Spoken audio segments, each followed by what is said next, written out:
The house used to wake up before sunrise. The kettle would whistle, toast would pop, soft footsteps would move from room to room. That was when Maria was alive. After she passed, mornings became silent. No clinking cups, no humming, no warm voice reminding everyone we're there. Shoes were.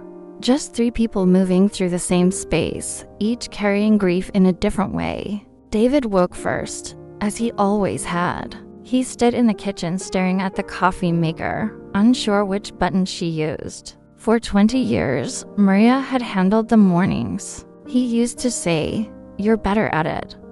What he meant was, "I don't have time." Now, he had all the time in the world, and no one to share it with. Upstairs, 15-year-old Lucas pulled the blanket over his head. He hadn't been to school in 3 days. No one forced him anymore. His mother used to sit on the edge of his bed and say, "5 more minutes, champ." Then the world. Now the world felt empty. 9-year-old Sophie sat cross-legged on the floor with her doll. She braided its hair the way her mother used to braid hers.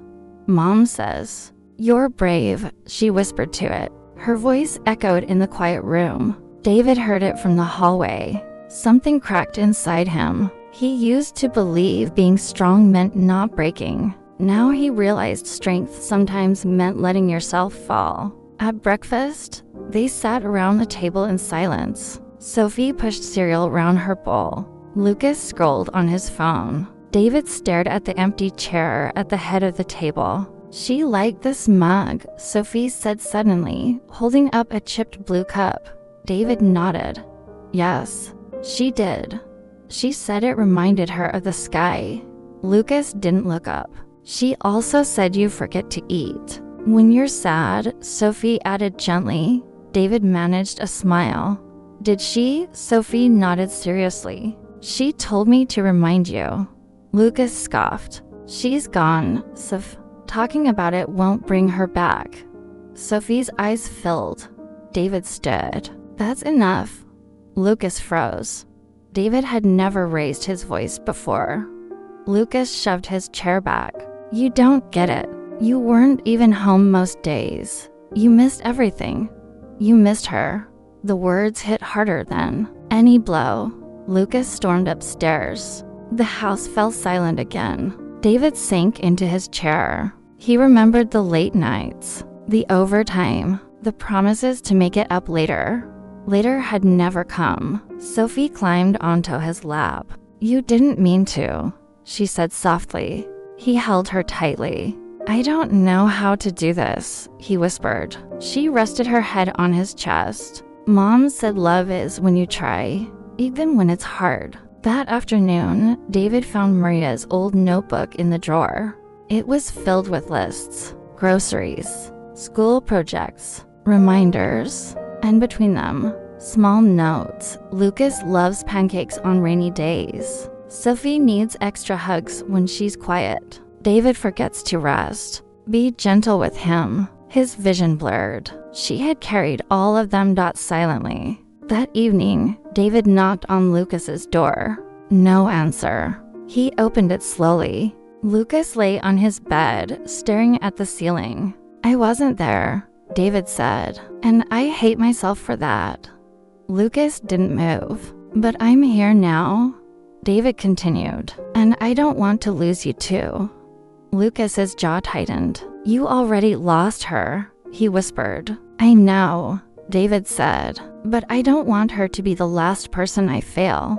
Lucas turned. For the first time, he looked like a child again. "I don't know how to be normal without her," he said. David sat beside him. "Neither do I." They stayed like that for a long time. In the doorway, Sophie watched. And for the first time since Maria's passing, the house felt less empty. Not healed, but breathing. The next morning, David woke before the alarm. For the first time since Maria's passing, he didn't stay in bed staring at the ceiling. He walked into the kitchen. The coffee maker blinked. The toaster waited. The quiet still lingered. But this time, he didn't retreat. He opened Maria's notebook again. Lucas loves pancakes on rainy days. Outside, gray clouds hung low. David took a deep breath and searched online for easy pancakes. When the smell drifted upstairs, Sophie appeared in the doorway, eyes wide. "Is that breakfast?" He smiled. "Your mom says rainy days need pancakes." Her face lit up like sunrise. Lucas followed, confused by the noise. "You cooking?" he asked. "Trying," David replied. The pancakes were lopsided, slightly burned, but Sophie ate them like they were perfect. "These are mom level," she declared. Lucas snorted. "They're terrible." David nodded. "Absolutely."